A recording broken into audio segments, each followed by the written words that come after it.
Senador Teomário, é exatamente disso, né, Vanessa, que o Brasil precisa. O Brasil precisa de afirmar direitos, de universalizar direitos. O Brasil precisa exatamente de corrigir injustiças, como o que foi feito hoje, com a sanção da presidenta Dilma, da lei que traz finalmente a isonomia de direitos para os trabalhadores, as trabalhadoras domésticas do nosso país. Portanto, o Brasil não precisa de ir na contramão da história e, por exemplo, enveredar pelo rumo da questão da redução da maioridade penal. E esse é exatamente o tema, senador Teomário, da minha reflexão nesta tarde em que ocupo a tribuna do Senado mais uma vez. No último fim de semana, mais uma ameaça, mais uma investida contra os direitos humanos no nosso país foi feita.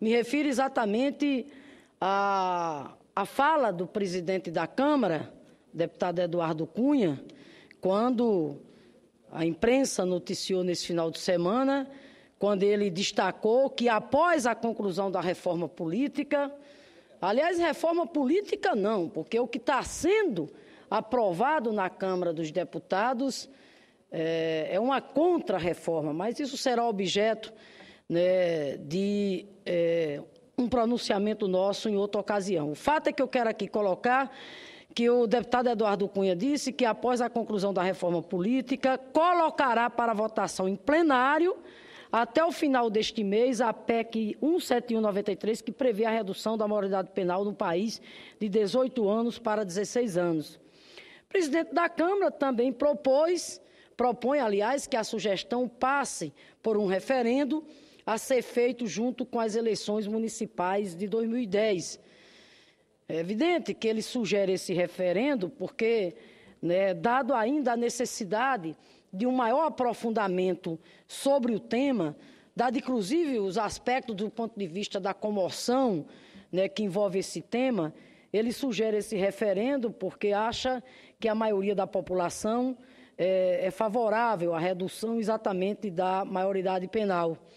Ao se pronunciar sobre o mérito da PEC, o presidente da Câmara fala como se aprovar a alteração na maioridade penal fosse uma questão, inclusive, né, de derrotar o PT.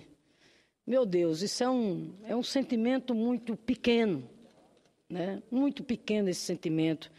Até porque, né, os setores mais progressistas deste país, como entidades civis ligadas aos direitos humanos, advogados, magistrados, especialistas e grande parte dos religiosos, o próprio governo, através já de diversos pronunciamentos da presidenta Dilma, entendem que se essa alteração for aprovada na PEC, ou seja, a redução da maioridade da idade penal, quem levará um golpe profundo são os direitos humanos e a juventude deste país, especialmente os jovens pobres, os jovens negros, exatamente os jovens pobres, os jovens negros, que ainda não têm, senhor presidente, oportunidade de educação e emprego. O governo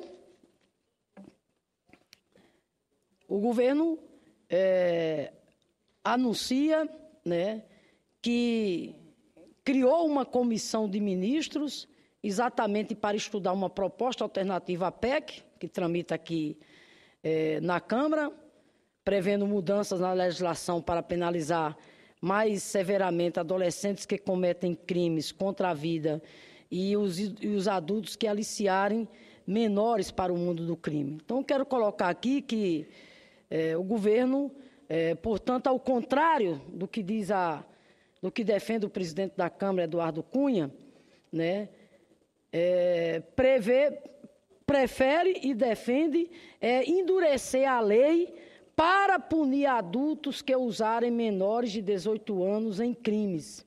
Volto a dizer, o governo prefere corretamente endurecer a lei para punir adultos que usarem menores de 18 anos em crimes. E nessa direção, o secretário de Comunicação Social Edinho, anunciou exatamente a criação, né, de uma comissão de ministros para estudar uma proposta alternativa à PEC que tramita na Câmara. Estamos certos de que grande parte das pessoas que defendem a alteração na Constituição assim o faz por acreditar que a mudança reduziria a criminalidade.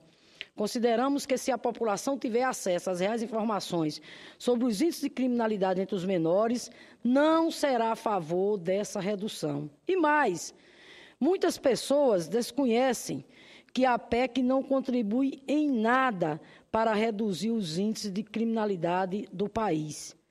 Aqueles que defendem a redução da maioridade penal teimam em comparar nossa situação com o restante do mundo, muitas vezes manipulando os dados, inclusive a seu favor. Ao contrário do que muita gente diz, somos um dos poucos países do mundo que estabelece a responsabilidade penal antes dos 18 anos. Hoje somos um dos poucos que fixa o início da responsabilidade juvenil aos 12 anos. A maioria dos países da Europa, por exemplo, só o faz a partir dos 14 anos.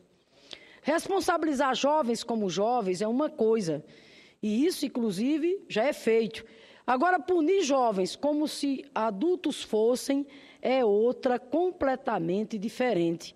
De uma lista de 54 países divulgados pela Unicef, a maioria deles, 70%, adota a idade de responsabilidade penal absoluta apenas aos 18 anos, como é o caso do Brasil. Estados Unidos, Inglaterra e Suíça, que têm previsão legal para punir jovens ou até mesmo crianças como se fossem adultos, são exceções. A maioria dos países age diferente, até em decorrência das recomendações internacionais de que deve haver um sistema de justiça especializado para julgar, processar e responsabilizar autores de delitos abaixo dos 18 anos. Todos os países que reduziram a maioridade penal não registraram redução da violência. Por isso que, inclusive, em alguns deles, como, por exemplo, a Alemanha e Espanha, né, que tinham adotado a redução da maioridade penal, já voltaram atrás, exatamente na decisão de criminalizar menores de 18 anos. Na Alemanha, por exemplo, foi criado um sistema especial para julgar jovens na faixa de 18 a 21 anos.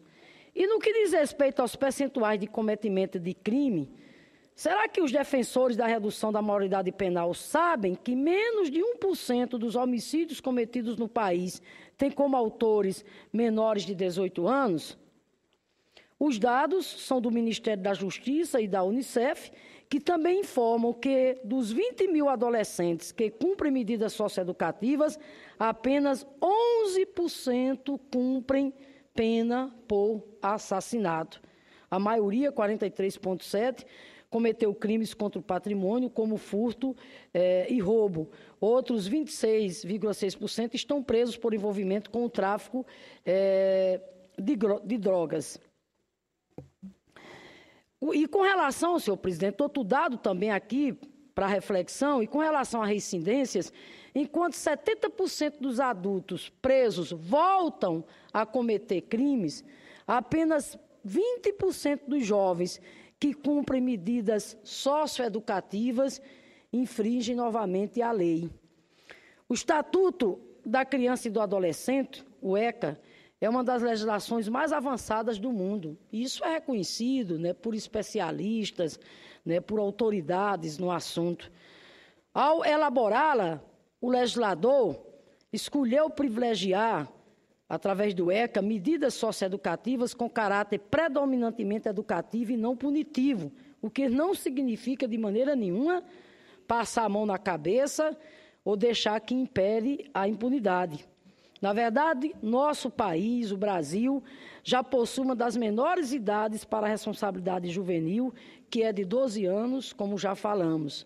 A partir desta idade, qualquer adolescente é responsabilizado pelo ato cometido contra a lei e fica sujeito a sanções penais que vão desde prestação de serviços à comunidade e liberdade assistida até semi-liberdade e internação. Portanto, o problema não é de legislação, o problema não é com o ECA, o problema é de dar efetividade ao cumprimento da legislação. É disso que se trata. Volto a dizer, né, com o Estatuto da Criança e do Adolescente, nós temos uma das legislações mais avançadas do mundo. Agora, o que precisa é a lei ser cumprida, porque não adianta termos uma lei baseada na ressocialização se as unidades socioeducativas estão superlotadas, muitas vezes nos moldes das prisões comuns. Não oferece atividades esportivas nem medidas de reinserção na sociedade, a carência de funcionários e de acompanhamento familiar, entre outras dificuldades. Infelizmente, esse é o quadro, né, que nós temos nas chamadas unidades socioeducativas pelo país afora. Não temos que endurecer a lei, mas cumpri-la. O que precisamos é encontrar formas de implementar plenamente direitos de educação, saúde e outros previstos no ECA e na Constituição. A sociedade não está fazendo o seu trabalho, é negligente com a educação de seus jovens e depois quer resolver problemas sociais com punição, botando na cadeia. E o Legislativo, que tem o dever de elaborar leis em prol da sociedade, lança uma proposta de encarcerar nossos meninos e meninas longe de nossas vistas, como se o adolescente infrator brotasse espontaneamente em nossa sociedade. Não podemos ser cínicos, senhoras e senhores. Todos sabemos que os adolescentes são cooptados para o crime por adultos, porque esses adolescentes que deveriam estar protegidos pela sociedade estão soltos por aí. O adolescente infrator é fruto de um estado de injustiça social que gera e agrava a pobreza em que sobrevive grande parte da população. Índice que nosso governo, o governo do PT e aliados, aos poucos está conseguindo reverter.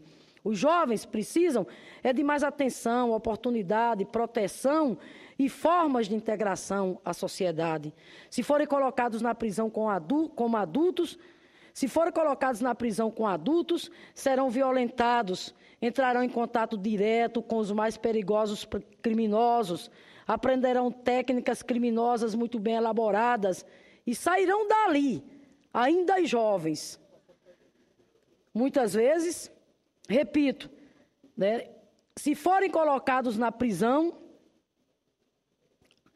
eles sairão dali, jovens, muitas vezes, mas não nos iludamos, sairão com PhD na criminalidade, em vez de prontos para serem reinseridos na sociedade. Puni-los com encarceramento é negar a eles a chance de se tornarem cidadãos conscientes de seus deveres e direitos. No mundo todo, ações no campo da educação têm se mostrado muito mais positivas do que o simples aprisionamento. Portanto, senhoras e senhores, o que os jovens precisam é de escolas de tempo integral e não de prisões para se escolarizarem no mundo do crime.